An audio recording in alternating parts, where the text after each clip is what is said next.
لله الحمد لله نحمده ونستعينه ونستغفره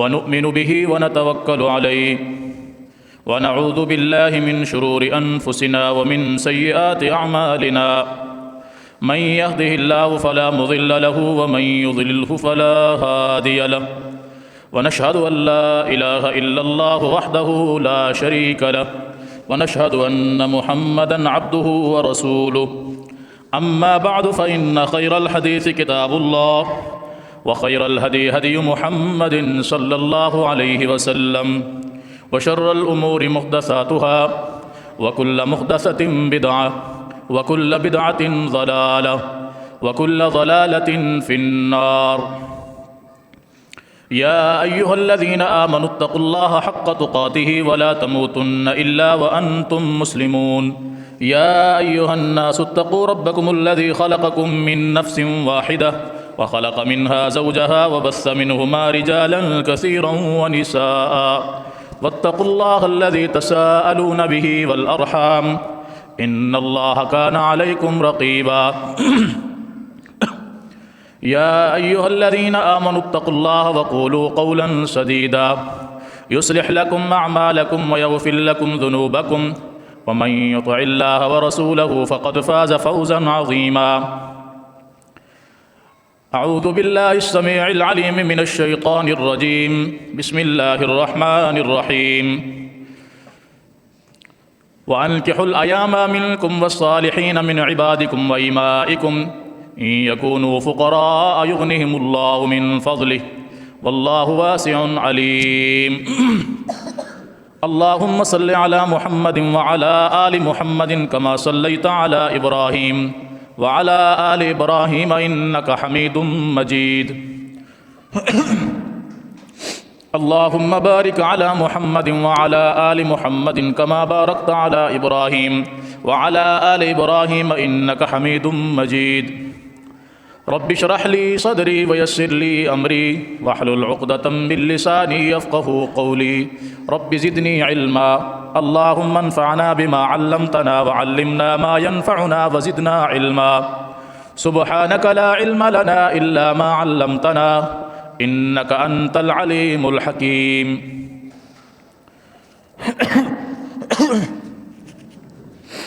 ہر قسم کی حمد و ثنا اللہ جل جلالہ کے لیے، بے شمار بے حد و حساب درود و سلام ہوں امام الانبیاء، امام الہدا، امام الاولین والآخرین، شفیع المذنبین، رحمۃ للعالمین، جناب محمد الرسول اللہ صلی اللہ علیہ وآلہ وصحبہ وسلم کی ذات گرامی پر۔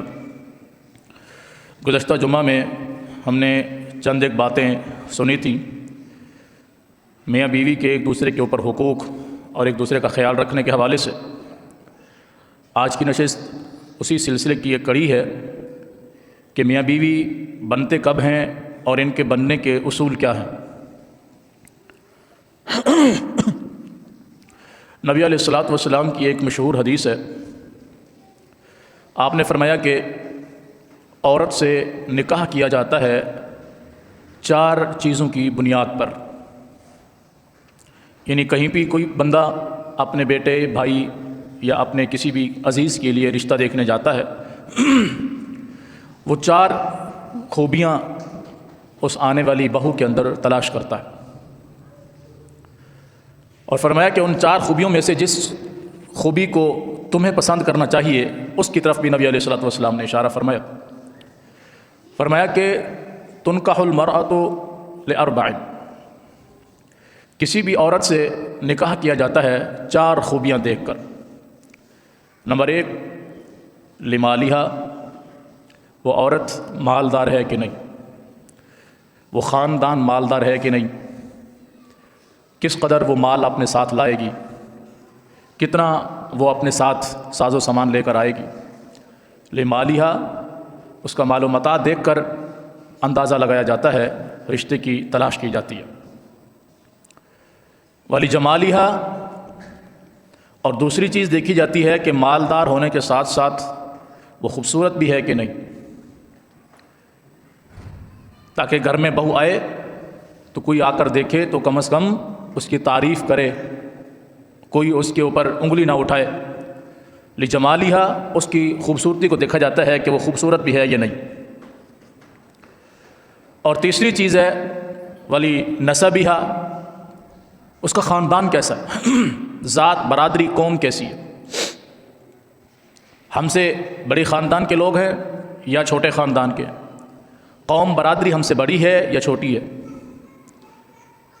اور چوتھی چیز دیکھی جاتی ہے جس پر لوگوں کی توجہ نہیں ہوتی عموماً، لدینہا، کہ وہ عورت دیندار ہے کہ نہیں۔ اب جس صحابی کو نبی علیہ الصلوۃ والسلام یہ باتیں ارشاد فرما رہے تھے، اس نے ابھی رشتہ کرنا تھا، اس نے ابھی شادی کرنی تھی، تو نبی علیہ الصلوۃ والسلام نے اسے فرمایا کہ فاظفر بذات الدین، تم ان باقی چیزوں کی طرف توجہ نہ کرنا، یہ جو آخری نقطہ ہے نا کہ وہ عورت دیندار ہے کہ نہیں، تم اس پر توجہ کرنا، اس کو ترجیح دینا۔ اندازہ لگائیں کہ اس وقت بھی دین کو آخری ترجیح میں رکھا جاتا تھا، حالانکہ اصولی طور پر کہیں بھی رشتہ کیا جائے، اپنی بیٹی کا کسی جگہ رشتہ کر رہے ہیں، بیٹی، بہن یا کسی بھی محرم کا، تو آگے والے شخص کا پہلے دین دیکھیں، اخلاق دیکھیں۔ اسی طرح اگر اپنے بیٹے یا بھائی کا کہیں رشتہ کرنا چاہتے ہیں تو آگے والے خاندان میں، گھر میں، بچی میں سب سے پہلے دین کو دیکھیں۔ اس حدیث میں یہ بات بتائی گئی ہے کہ لوگ دین کو بالکل آخری سٹیج پر رکھتے، اور نبی علیہ الصلوۃ والسلام نے اس کو کیا فرمایا کہ فاظفر بذات الدین، تو دین کو ترجیح دینا، مطلب تو پہلی بنیاد دین پر رکھنا۔ اگر مالدار عورت آئے گی اور تمہارے پاس کچھ نہیں ہے تو لا محالہ تم دب کر رہو گے، وہ کہے گی کہ ہر چیز میں ہی خرچ کر رہی ہوں۔ اور میں کافی عرصہ پہلے اسی موضوع پر 3-4 جمعے مسلسل پڑھا چکا ہوں، اگر آپ لوگوں کو یاد ہو تو۔ مالدار عورت اپنا رعب، اپنا دبدبہ آپ پر قائم رکھے گی، تمہارے پاس کچھ نہیں ہے، تم کنگلے ہو، تم خالی ہو، جو کچھ بھی خرچ ہو رہا ہے وہ میرے باپ کا دیا ہوا ہے، میرا لایا ہوا مال ہے، تو کیا عزت باقی رہ جائے گی؟ اگر وہ خوبصورت ہوگی تو لا محالہ تب بھی اس کا دبدبہ ہوگا کہ تم اپنی شکل و صورت کو دیکھو اور میری شکل و صورت کو دیکھو، بھلا کتنا فرق ہے، میرے نصیب پھوٹے کہ میں تمہارے ساتھ باندھ دی گئی، میں اپنی سہیلیوں میں بیٹھتی ہوں، اپنی دوستوں میں بیٹھتی ہوں تو مجھ پر جملے کسے جاتے ہیں کہ اپنے آپ کو دیکھو اور اپنے شوہر کو دیکھو۔ یہ بھی غالب رہی۔ اور تیسرا، خاندان، تو خاندان والا معاملہ بھی انسان کے لیے نقصان دہ ہے کہ وہ آ کر کہے گی تم نیچ برادری کے، چھوٹی برادری کے، تمہارے ساتھ تو کوئی، آج کے لفظوں میں، تمہارے ساتھ تو کوئی سلام لینا بھی گوارا نہ کرے، چاہے جائے کہ ہم نے تمہارے ہاں رشتہ کر دی۔ تمہاری حیثیت کیا ہے قوم برادری میں؟ اس معاشرے میں تمہاری قوم کی، تمہاری برادری کی کیا حیثیت ہے؟ ہمارے خاندان کو دیکھو، کتنا عالی شان خاندان ہے، کتنا عالی نسب خاندان ہے، دور دور تک لوگ ہمارے خاندان کو جانتے ہیں، ہمارے حسب نسب کو جانتے ہیں، تمہیں تو کوئی اپنے ساتھ بٹھانا بھی گوارا نہ کرے۔ اور چوتھی چیز، لدینہا، تم دین کو ترجیح دو، کیونکہ جو عورت دین پڑھ کر آئی ہوگی اس کے اندر صبر، تحمل باقی تینوں صفتوں سے کے مقابلے میں بہت زیادہ ہوگا، بھلے وہ اونچے خاندان کی ہوگی یا چھوٹے خاندان کی، امیر ہوگی یا غریب، خوبصورت ہوگی یا نارمل کنڈیشن والی، اس کے پاس دین ہوگا تو دین اس کے اندر شرم اور حیا پیدا کر دے گا۔ وہ تعلیم اس کو اپنے شوہر اور اس کے گھر والوں کے لیے فرما بردار بنائے گا، وہ دین اسے بتائے گا کہ تمہارا رویہ کیسا ہونا چاہیے، تمہارے شوہر کا تم پر کیا حق ہے، تم اس گھر میں جا رہی ہو، تمہارے اوپر ذمہ داریاں کیا کیا ہیں، یہ دین اس کو بتائے گا۔ اور اگر وہ دیندار نہیں ہوگی، یقین جانے بہت کم ہے کہ معاملہ صحیح طریقے سے چل پائے۔ لیکن آج بدقسمتی سے دین کو کوئی نہیں دیکھتا، وہ دیندار ہوگی تو کئی خاندانوں کے سنورنے کا سبب بنے گی، جب تک وہ اپنے ماں باپ کے گھر میں ہے تو اپنے بہن بھائیوں کی اچھی تربیت کرے گی، ان کے بچوں کی اچھی تربیت کرے گی، دین کی طرف ان کو ڈھالنے کی کوشش کرے گی۔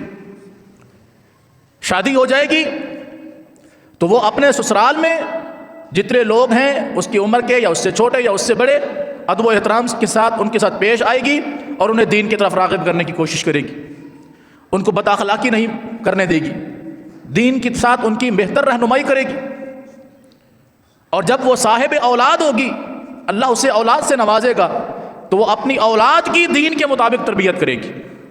ایک دیندار عورت 3 خاندانوں کے سنورنے کا سبب بنے گی، اور ایک جاہل عورت انہی تینوں گھروں کے بگڑنے کا سبب بنے گی، کیونکہ گھر کا ماحول ہوگا بات بات پہ گالم گلوچ، بات بات پہ لڑائی جھگڑا، بات بات پہ مار پیٹ، بد اخلاقی، بد زبانی، وہ یہاں پر بھی وہی کرے گی، اگلے گھر میں جائے گی وہاں پر بھی اس کا رویہ یہی ہوگا۔ صاحب اولاد ہوگی تو چونکہ خون کے اندر یہ ساری چیزیں شامل ہیں پہلے سے، صاحب اولاد ہوگی تو اپنی اولاد کی بھی اچھی تربیت نہیں کر پائے گی۔ اور یاد رکھیں دین انسان کے اندر صبر، تحمل، برداشت پیدا کرتا ہے۔ اگر اس شخص نے، عورت نے یا مرد نے واقعتاً دین کو سمجھا ہوگا، صرف اس لیے نہیں کہ بس وہ عالمہ ہے، فاضلہ ہے، یا انسان عالم اور فاضل ہے تو بس وہ ٹھیک ہے، نہیں، دیکھا جائے کہ عالم فاضل ہونے کے بعد، عالمہ فاضلہ ہونے کے بعد اس کے اندر دین کی کوئی رمق نظر بھی آتی ہے کہ نہیں، کیونکہ صرف عالم فاضل یا عالمہ فاضلہ بننے سے مسئلے کا حل نہیں ہے، دین پر عمل پیرا ہونا بھی ضروری۔ اور یہی چیزیں مرد کے اندر دیکھی جائیں۔ نبی علیہ الصلوۃ والسلام نے فرمایا نا کہ اگر تمہاری کسی محرمہ کے لیے، بہن ہے، بیٹی ہے، کوئی بھی محرم رشتہ تمہارے پاس موجود ہے، اس کے لیے کوئی ایسا رشتہ آتا ہے کہ جس کے دین اور اخلاق سے تم مطمئن ہو، آنے والا رشتہ ایسا ہے کہ اس کا دین اور اخلاق ایسا ہے کہ لوگ اس سے مطمئن ہیں، تم بھی اس سے مطمئن ہو، وہ بھلے قوم برادری کا ہو یا نہیں، حسب نسب میں تمہارے مقابل کا ہو یا کم، مالدار ہو یا نہیں، خوبصورت ہو یا نہیں، اس کا دین اور اخلاق بہترین ہے۔ فرمایا کہ اس کے ساتھ اپنی اس محرم کا نکاح کر دو۔ یہ مت دیکھو کہ یہ ہماری برادری کا نہیں ہے، ہماری قوم کا نہیں ہے، یا قد کاٹ چھوٹی بڑی، یہ شکل و صورت ایسی ہے، حسن و جمال ایسا ہے، بالکل کچھ بھی نہیں، یہ کنگال ہے۔ فرمایا تم اس کے دین اور اخلاق سے مطمئن ہو تو اپنی اس محرم کا رشتہ اس کے ساتھ کر دو۔ اگر تم ایسا نہیں کرو گے تو تم زمین کے اندر فساد برپا کر دو گے، مانا پھر تمہیں کوئی ایسا رشتہ ملے گا جس سے تمہاری اور تمہاری اس محرم کی زندگی عذاب بن جائے گی۔ تو مرد کے حوالے سے بھی کس چیز کو نبی علیہ السلام نے پسند کیا؟ دین اور اخلاق کو۔ عورت کے حوالے سے بھی پسند کس کو کیا گیا؟ اچھا، منع نہیں ہے کہ آپ مالدار عورت سے شادی نہیں کرو، یا خوبصورت عورت سے شادی نہیں کرو، یا اونچے خاندان میں شادی نہیں کرو، منع نہیں کیا گیا، لیکن ترجیح کس کو دی گئی؟ دین کو۔ آج جو ہمارے گھروں میں بگاڑ ہے اس کی وجہ یہ ہے کہ مرد ہیں تو وہ بھی الف اندھے، یعنی کچھ بھی نہیں پڑے ہوئے، ہر وقت گھر میں گالم گلوچ، بچپن سے سنتے آ رہے ہیں، کرتے آ رہے ہیں، جوان ہو گئے خود بھی ان کی یہی حالت، بات بات پہ لڑائی جھگڑا۔ اور اگر وہ خواتین ہیں تو ماشاءاللہ سے ان کا بھی یہی معاملہ ہے کہ بات بات پہ غیبت، چغلی، لڑائی جھگڑا اور بدتمیزی، ناشکری، وجہ دین نہیں ہے۔ اور نبی علیہ الصلوۃ والسلام نے فرمایا کہ میں نے جہنم کے اندر عورتوں کی کثرت دیکھی، کیوں؟ فرمایا کہ یہ اپنے شوہروں کی، اپنے خامندوں کی ناشکری ہوتی ہے، اللہ کی بھی ناشکری، اپنے شوہر کی بھی ناشکری۔ اور فرمایا کہ ساری زندگی انسان اس کو کھلائے پلائے، اس کی ہر خواہش کو پورا کرے، اس کا یہ ایک جملہ اس کے شوہر کے سارے احسانات کو مٹی میں ملا دیتا ہے کہ جب کبھی بھی کوئی جھگڑا ہو وہ آگے سے اتنا کہہ دیتی ہے کہ میں نے آج تک تمہارے گھر میں کیا سکھ دیکھا، کیا سکون دیکھا۔ یہ ایک جملہ مرد کی ساری زندگی کی محنت کو مٹی میں ملا دیتا ہے۔ اور یہ تقریباً ہر گھر کا معاملہ، ہر گھر، اس میں دیندار ہوں یا نہ ہوں، سب اس میں تقریباً شامل ہے، کیونکہ وہ ہے نا کہ خربوزہ خربوزے کو دیکھ کے رنگ پکڑتا ہے کہ نہیں؟ جب دیندار جاہل کے ساتھ بیٹھے گی تو اگر جہالت والی ماہر ہوگی تو وہ دیندار پر غالب آ جائے گی، اور اگر دیندار عورت ماہر ہوگی تو وہ جاہل عورت پر غالب آ جائے گی، یعنی وہ اس کو اپنے کالم میں ڈھال دے گی، ورنہ وہ اس کو ڈھال دے گی۔ اور پھر 1 دن 2 دن 4 دن 10 دن کی ملاقات، جیسے جیسے یہ ملاقات بڑھتی جائے گی، یا تو دیندار کا غلبہ جاہل پر زیادہ ہو جائے گا، یا جاہل کا غلبہ دیندار پر زیادہ ہو جائے گا۔ اسی طرح معاملہ مردوں کا ہے کہ مردوں کی کنڈیشن بھی بالکل اسی طرح ہے کہ یاروں دوستوں میں بیٹھیں گے، اپنے گھر کے حالات ڈسکس کریں گے، اپنی بیوی کی خوبیاں بیان کریں گے یا برائیاں بیان کریں گے۔ معاملہ کیا ہوگا کہ دونوں کے درمیان کبھی بھی انڈرسٹینڈنگ نہیں ہو سکے گی۔ عورت مالدار ہے تو وہ کہے گی میں پتہ نہیں کس غریب کے گلے پڑ گئی ہوں، میرے ماں باپ نے پتہ نہیں اس میں کیا دیکھا تھا، میری تو زندگی اس نے مصیبت بنا دی ہے۔ اور اگر مرد ہے تو وہ عورتوں کو، اپنے مردوں کے اندر یہی کہے گا کہ میرے لیے تو فلاں کا رشتہ بھی آتا تھا، فلاں کا بھی آتا تھا، فلاں کا بھی آتا تھا، پتہ نہیں میں اس خاندان میں کیسے پھنس گیا۔ دونوں ایک دوسرے کو نہیں سمجھ پاتے کیونکہ صبر و تحمل دونوں میں نہیں ہے۔ دیندار ہوں گے تو قدر صبر و تحمل ان کے اندر ہوگا، شرم و حیا ان کے اندر ہوگا، دینی اقدار ان کے اندر ہوگا، تو زندگی بہتر بننے کے چانس ہیں جہالت کے مقابلے میں۔ اور اگر بالکل ہی ان پڑھ والا معاملہ ہے تو جیسے ہمارے معاشرے کی آج آپ کنڈیشن دیکھتے ہیں، یہی کنڈیشن ہونی۔ کسی بھی مرد کو آپ دیکھ لیں، اس سے پوچھ لیں دین کے حوالے سے، اللہ کا لاکھ لاکھ شکر ہے کہ اسے صحیح معنی میں کلمہ پڑھنا بھی نہیں آتا ہوگا، اس قدر جہالت۔ ہاں ویسے اس سے باتیں کروا لیں تو وہ ایسے ہوگا کہ جیسے دنیا کا فلاسفر یہی ہے۔ اسی طرح عورت سے دین کے متعلق پوچھ لیں، اس کو بھی کچھ پتہ نہیں ہوگا، اس لیے کہ کبھی گھر کا ماحول دینی رہا ہی نہیں ہے، کبھی دین کی طرف ہم نے توجہ ہی نہیں کی ہے، ہم نے اس کو آخری سٹیج پہ رکھا۔ خواتین کو ہم دین سیکھنے کے لیے ویسے نہیں جانے دیتے۔ میں نے کتنی دفعہ گزارش کی ہے، اور میں نہیں، تقریباً دنیا بھر کی مساجد اور مدارس میں جو لوگ خواتین کے دین کے حوالے سے بہتر جذبہ رکھتے ہیں وہ کہتے ہیں کہ بھائی اپنی خواتین کو دین کی مجلس میں لاؤ، وہ دین سیکھ لیں، وہ دین کے حوالے سے چند باتیں سمجھ لیں، ان کے لیے بھی دین ضروری ہے۔ اگر ہم کہتے ہیں کہ نہیں ہم نے سیکھ لیا بس اتنا کافی ہے، قیامت کے دن جہاں ہم سے دین کے حوالے سے پوچھ گچھ ہوگی کہ تم نے زندگی دین کے مطابق گزاری کہ نہیں، نمازیں پڑھی کہ نہیں، روزے رکھے کہ نہیں، زکوٰۃ دی کہ نہیں، تمہارا اخلاق بہتر تھا کہ نہیں، جہاں ہم سے پوچھ گچھ ہونی ہے خواتین سے بھی ہونی ہے کہ نہیں ہونی ہے۔ اور ان خواتین کو کبھی ہم نے زندگی میں موقع ہی نہیں دیا، جب تک وہ اپنے ماں باپ کے گھر میں رہی تو ماں باپ نے ان کو دین نہیں سیکھنے دیا۔ وہ شادی ہو کر شوہر کے گھر پہ آئی تو شوہر نے اس کے دین کی طرف کوئی توجہ نہیں کی، تو کیا خیال ہے قیامت کے دن یہ ہمارا گریبان پکڑیں گی کہ نہیں پکڑیں گی؟ انشاءاللہ ضرور پکڑیں گی۔ یاد رکھیے گا، اگر وہاں کوئی ہمت اور جرت کر سکتا ہو اللہ کی بارگاہ میں اپنا گریبان چھڑوانے کی اور اپنی صفائی پیش کرنے کی ہمت کر سکتا ہو تو بے شک روک کے رکھے، اور نہیں کر سکتا، یقیناً ہم نہیں کر سکتے، تو پھر کم از کم ہم دین کے حوالے سے اس قدر غافل کیوں ہیں؟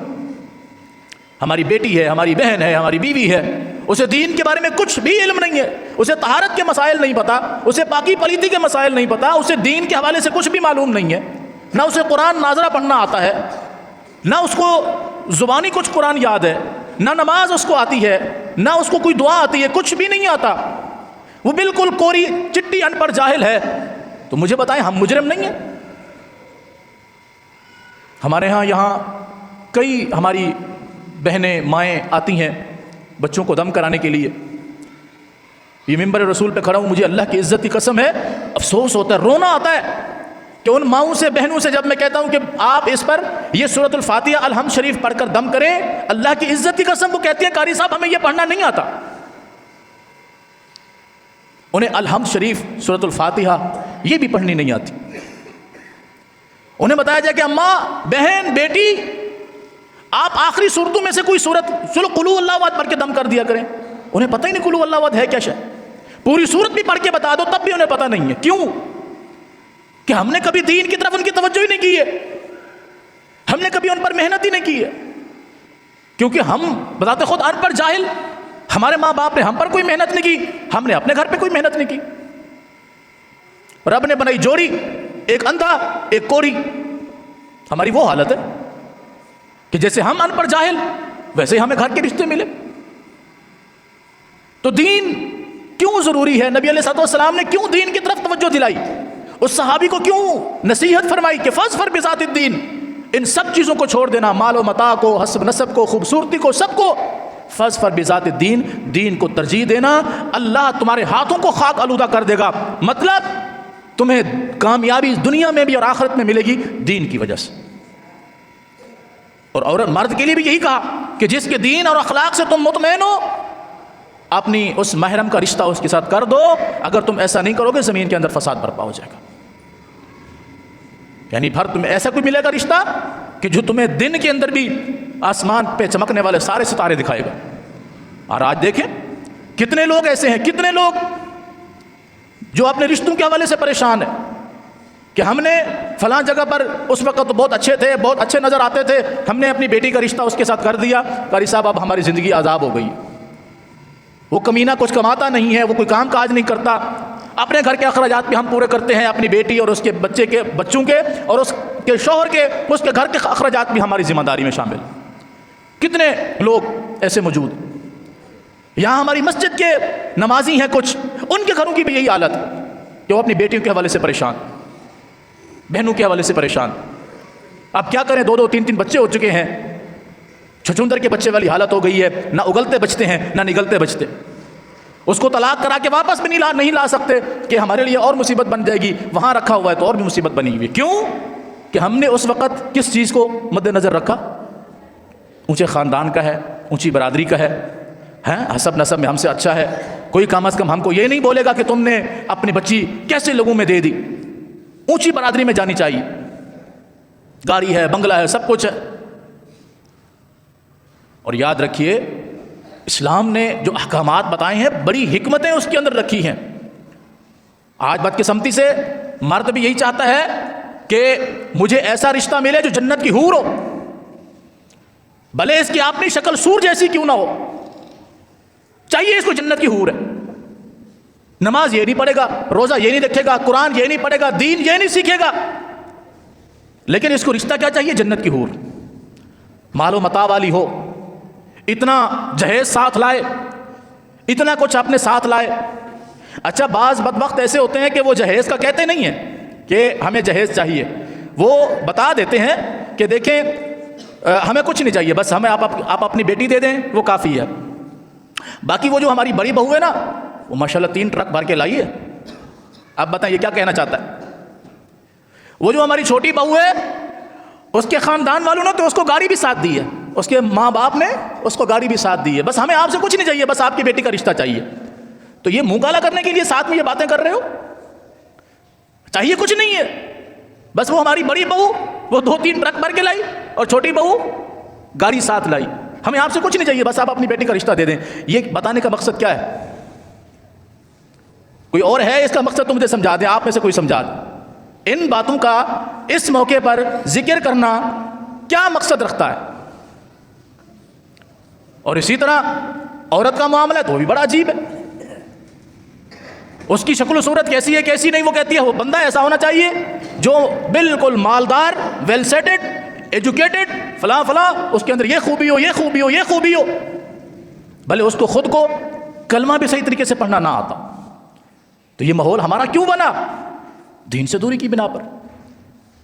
ہم نے فلموں میں، ڈراموں میں یہ چیزیں دیکھی کہ وہاں ایسا رشتہ ہوتا ہے، ایسا نباہ ہوتا ہے، تو ہم چاہتے ہیں ہمارا ماحول بھی ایسا ہو، ہماری شادی ایسے ہو، ہمارے تعلقات ایسے ہوں، وہ مجھے وہاں لے کے جائے، مجھے وہاں گھما کے آئے، وہ مجھے وہاں گھما پھرا کے لائے، مجھے دنیا جہان کی سیر کرائے، جنت کا شہزادہ ہونا چاہیے۔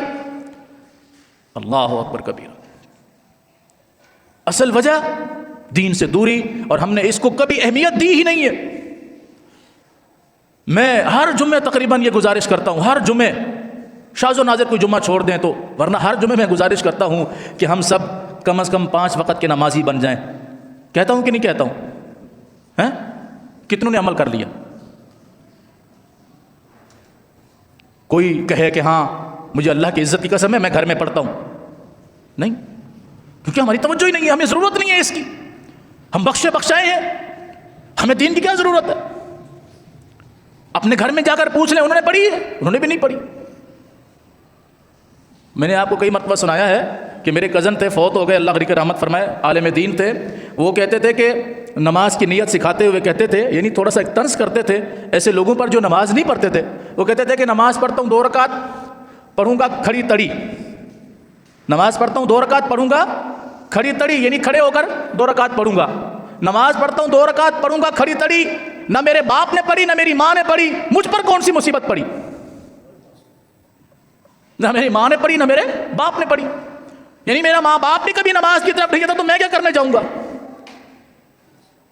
کبھی وہ دین کی طرف نہیں آئے، کبھی میں نے ان کو صبح اٹھ کر قرآن کی تلاوت کرتے ہوئے نہیں دیکھا. میں نے اپنے والد کو کبھی صبح فجر کی نماز پڑھتے نہیں دیکھا، ان کو قرآن کی تلاوت کرتے نہیں دیکھا. میری ماں کو میں نے کبھی مصلی پر نہیں دیکھا، تو میں کیوں پڑھوں؟ مجھ پر کون سی موت آئی ہوئی ہے؟ یہ ہمارے گھروں کا ماحول ہے کہ نہیں؟ لائٹ نہیں ہوتی رات کو، ساری رات 12:30 بجے ہمارے دودھ گوٹ کی لائٹ آتی ہے نا. ابھی تو سردیاں ہیں، چلے لوگ جلدی سو جاتے ہیں کہ چلو کوئی کون سا پنکھا چلانا ہے. گرمیوں کے اندر بھی 12:30 بجے تک 1 بجے تک لوگ بیٹھے رہیں گے لائٹ کے انتظار میں، لائٹ آئے تب جا کر سوئیں. مگر اللہ کی عزت کی قسم ہے انہیں فجر سے لے کے عشاء تک کوئی ایک نماز بھی نصیب نہیں ہوتی. یہ ہمارے گھروں کا ماحول ہے.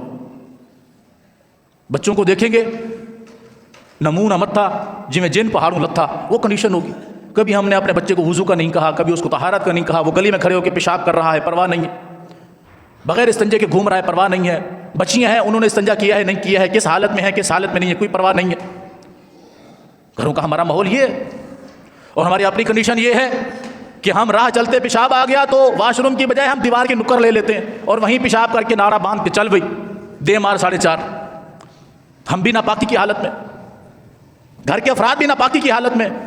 چاہتے ہم یہ ہیں کہ جنت کے اعلیٰ ترین مقامات میں سے جو سب سے بلند ترین مقام ہے وہاں ہمارا جو ہے محل ہونا چاہیے.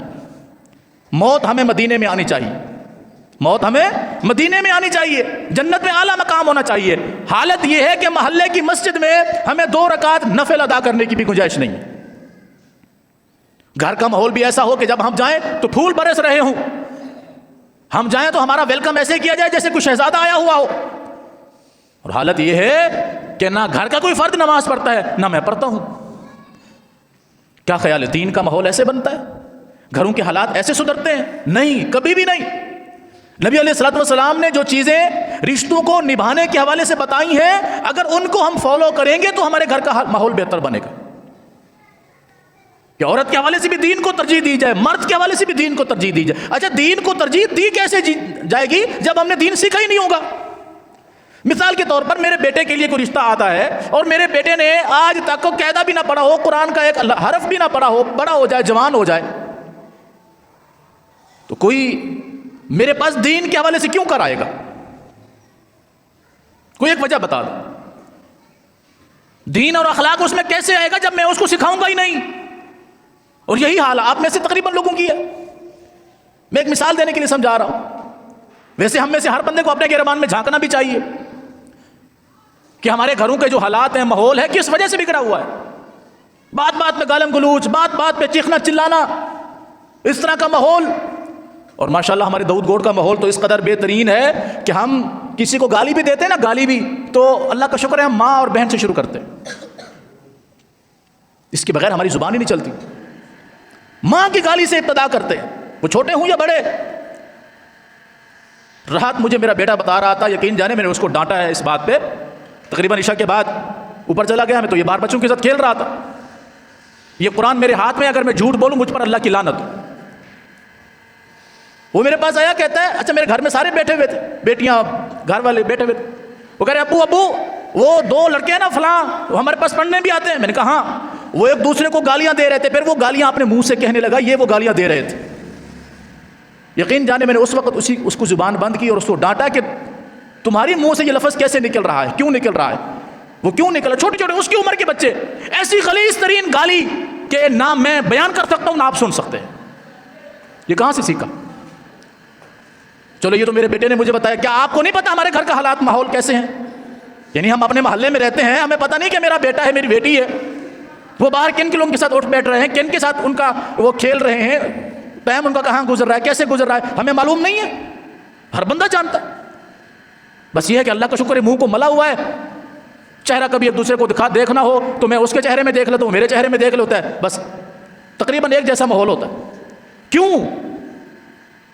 علماء چیخ چیخ کے چلا چلا کے تھک گئے، لوگوں اللہ کے دین کی طرف آ جاؤ، اللہ کے قرآن کو تھام لو، محمد مصطفیٰ کے فرمان کو تھام لو صلی اللہ علیہ وسلم۔ زندگیاں گزر گئی علماء کی، ہم ٹس سے مس نہیں ہوتے۔ ہم کہتے ہیں مولوی کو کام ہے جمعے والے دن گھنٹہ ڈیڑھ گھنٹہ چیخنا چلانا، ہمارے باپ کو تھوڑی جاتا ہے۔ ایمانداری سے بتائیے، اگر ہمیں اپنے گھروں کی فکر ہوتی، اپنی آخرت کی فکر ہوتی، مجھ سمیت آپ جتنے بھی بیٹھے ہوئے ہیں، چھوٹے بڑے عورتیں مرد سب، ہمیں اگر اپنی آخرت کی فکر ہوتی کہ ہم نے مرنا ہے، اللہ کے سامنے پیش ہونا ہے، اللہ تعالیٰ نے ہم سے ہماری اولاد کی تعلیم و تربیت کے حوالے سے بھی پوچھنا ہے، اللہ تعالیٰ نے ہم سے ہمارے دین کے متعلق بھی پوچھنا ہے، اللہ کی عزت کی قسم اگر ہم میں سے ہر بندے کو یہ فکر ہو تو آج جو ہماری حالت ہے کیا یہی رہے؟ بتائیں، جو ہماری اس وقت حالت ہے، اگر ہمیں فکر ہو اپنی آخرت کے حوالے سے تو کیا خیال ہے اس میں کوئی تبدیلی نہیں آنی چاہیے؟ اللہ نماز کے متعلق پوچھے، سب سے پہلے سوال نماز کا ہوگا، سب سے پہلا سوال، سب سے پہلا سوال نماز کا۔ تو مجھے بتائیے، اگر اللہ تعالیٰ پوچھے کہ ہاں بھی آپ نے نماز پڑھی تھی، گھر کا ماحول تو بعد میں، میرے پاس جواب ہے، تو اس کا مطلب یہ ہے نا کہ مجھے مرنا نہیں ہے، مجھے اللہ کے سامنے پیش نہیں ہونا ہے، مجھے کوئی وہاں پر کوئی سوال و جواب نہیں کرنے ہیں، بس مجھے کسی نے میرے دماغ میں ڈال دیا کہ تم لا الہ الا اللہ محمد رسول اللہ پڑھتے ہو، بس تم پکے جنتی ہو، جنت تمہارے نام پہ رجسٹر کر دی گئی، تو مجھے کیا ضرورت ہے نماز پڑھنے کی، قرآن پڑھنے کی، دین سیکھنے کی، نبی علیہ السلام کی سنت کے مطابق زندگی گزارنے کی، مجھے کیا ضرورت ہے جب جنتی میرے باپ کی ہے؟ تو ہمارا دماغ تو یہ بنا ہوا ہے نا۔ کسی سے بھی پوچھو کہ آپ مرنے کے بعد کہاں جاؤ گے، اگر وہ کہے کہ میں جہنم میں جاؤں گا تو میری داڑھی مونڈ دینا۔ کیوں؟ کیونکہ ہمیں یہ بتا دیا گیا کہ تم مسلمان ہو، تم نے کلمہ پڑھا ہوا ہے، بس تم پکے جنتی ہو، تمہیں کچھ کرنے کی ضرورت نہیں ہے، جیسے تمہاری زندگی گزر رہی ہے ٹھیک ہے بس۔ وجہ یہی ہے کہ ہم نے اپنے آپ کو دنیا میں اتنا مصروف کر دیا، جب دنیا میں بھی مصروف ہوتے نا پھر بھی بات سمجھ میں آتی، کچھ بھی کام کاج نہیں ہوگا، گھر کا ایک فرد کما رہا ہوگا، 10 کھا رہے ہوں گے، بس زندگی گزر رہی ہے، ان 10 میں سے بھی کسی کو فرصت نہیں ہے کہ اپنے آپ کو بندے کا بچہ بنا لے، کوئی تھوڑی سی دین کی رمق اپنے اندر لے آئے، ہمارے گھر کا ماحول تھوڑا سا بہتر ہو جائے، ہماری بیٹیاں پردہ کرنا شروع کر دیں، ہماری مائیں پردہ کرنا شروع کر دیں، ہمارے بچے گالم گلوچ جو بکتے ہیں، ان کی جگہ پر ان کے منہ سے قرآن کی کوئی آیت نکل آئے، کوئی حدیث رسول نکل آئے، کوئی دعا ان کے منہ سے نکل آئے، نہیں ضرورت، اس لیے کہ ایک خاندانی روش چلتی ہوئی آ رہی ہے کہ دین کی طرف جانا ہی نہیں ہے، تو ہمیں ضرورت بھی نہیں۔ پھر یہ جو ہمارے گھروں کا ماحول ہے، آئے دن لڑائی جھگڑے، بدتمیزیاں، گالم گلوچ، بچوں کا بگڑنا، بچیوں کا بگڑنا، گھر کے ماحول کا بگڑنا، یہ اللہ کی طرف سے سزا نہیں ہے تو اور کیا ہے؟ کئی لوگوں کو نماز کا کہیں کہ نماز کے لیے چلیں، بڑی عمر کے لوگ چلو نماز کے لیے، کپڑے صحیح نہیں ہیں، میں ناپاک رہتا ہوں، اللہ اکبر کبیرہ، میں ناپاک رہتا ہوں، کیسے ناپاک رہتے ہو؟ کیسے زندہ رہ سکتے ہو تم ناپاک؟ نبی علیہ الصلوۃ والسلام نے تو ایک لمحہ بھی ناپاکی کو پسند نہیں کیا، ایک لمحہ بھی میرے پیغمبر ناپاک نہیں رہے اور ناپاکی کو پسند بھی نہیں کیا، اللہ بھی ناپاکی کو پسند نہیں کرتا، میں اللہ کا بندہ ہوں، رسول کا امتی ہوں، ناپاک ہوں۔ مجھے دیکھ کر میرے بیٹے کی وہی حالت ہے، گھر کا ماحول دیکھیں تو اس کی وہی حالت ہے، وجہ کہ ہم نے کبھی اپنے آپ کو سمجھا ہی نہیں ہے کہ یار ہم نے اس دنیا میں آئے کیا کرنے ہیں، آنے کا مقصد کیا ہے، کس وجہ سے آئے ہیں۔ پھر ہم تلاش میں ہوتے ہیں رشتہ اچھا مل جائے، بچی پڑھی لکھی ہو، دیندار ہو، فلاں ہو، دیندار کا صرف ایک نام ہوتا ہے، ڈھونگ ہوتا ہے، اگر دین کے حوالے سے ہماری کوئی تڑپ ہوتی، کوئی جستجو ہوتی تو ہمارے گھر میں کچھ رمق نظر نہ آتی اس کی۔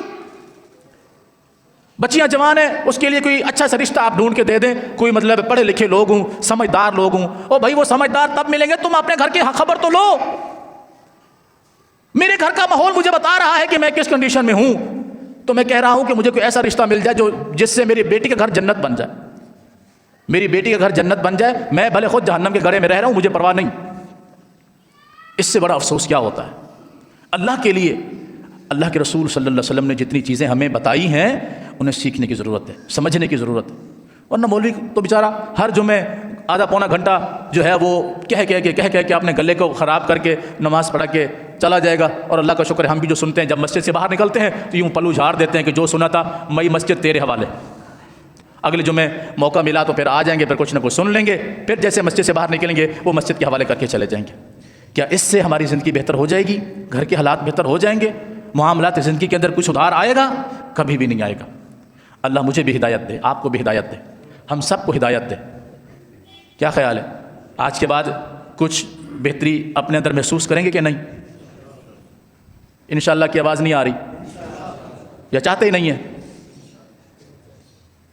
عصر کی نماز میں یہ جیسے ابھی یہ ماحول ہے جمعہ کا، کیا خیال ہے آج جن کی چھٹی ہے، کام کا کوئی بہانہ نہیں ہے، تو عصر کی نماز میں یہ ماحول ہوگا؟ پیچھے والے محلے کی آواز نہیں آ رہی؟ آئے گی؟ اس مسجد میں، کسی بھی مسجد میں اللہ کے بندے اللہ کا گھر بنایا کس لیے گیا ہے؟ کس لیے اللہ کا گھر بنایا جاتا ہے؟ تاکہ وہاں ہم اللہ کے سامنے جھک سکیں، اس سے مانگ سکیں، اس کے ساتھ اپنی عجز و نیاز کر سکیں۔ میں آپ کی کوئی بات نہ سنوں پرواہ نہیں ہے، آپ میری کوئی بات نہ سنیں پرواہ نہیں ہے، لیکن وہ کہتا ہے کہ جب آپ کی کوئی نہیں سن رہا میرے پاس آ جاؤ، کوئی آپ کو دیکھے یا نہ دیکھے میرے پاس آ جاؤ اور مجھ سے تعلق جوڑ لو، پھر کوئی غم نہیں رہے گا، پھر کوئی دکھ نہیں رہے گا، پھر کوئی تکلیف نہیں رہے گی۔ کون کہتا ہے؟ وہ ادعونی استجب لکم، مجھے پکارو میں قبول کرتا ہوں، یہ اس کا وعدہ ہے۔ اور ہم جب آتے ہی نہیں ہیں، ناپاک رہیں گے، نماز کی طرف، نماز سے دور، دین سے دور، قرآن سے دور، سنت سے دور، اللہ کے گھر سے دور۔ ایک بندہ پیاسا ہو، پیاس سے مر رہا ہو، آخری سانسیں اس کی اٹکی ہوئی ہوں، اور اس کے پاس پانی کا کولر بھرا ہوا پڑا ہوا، ٹھنڈا بہترین میٹھا پانی، شربت نما پانی اس کے پاس موجود ہو، لیکن وہ اس میں سے گلاس بھر کے نہ پیے اور کہے بس میں پیاس سے مرا جا رہا ہوں، اس سے بڑا بھی کوئی جو ہے بد نصیب ہے؟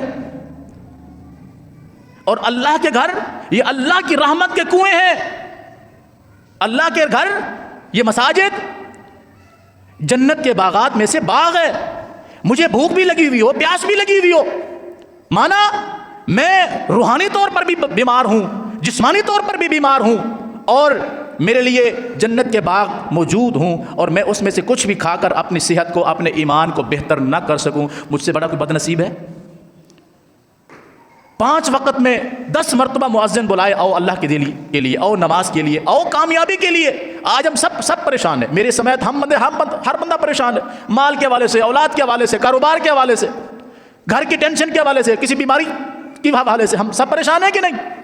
اور وہ کہتا ہے آؤ تم کامیابی ڈھونڈ رہے ہو، آؤ کامیابی لے لو، آؤ کامیابی لے لو۔ دن میں 10 مرتبہ، یار میرا باپ مجھے بلائے اور میں نہ جاؤں، میں اپنے باپ کا فرما بردار ہوں، میں اپنے بیٹے کو بلاؤں، میرا بیٹا میرے بلانے پر نہ آئے، وہ میرا فرما بردار ہے، میرا رب مجھے 10 مرتبہ بلا رہا ہے اور میں نہیں آتا، تو مجھے بتائیں ابھی بھی قصور اس کا ہے؟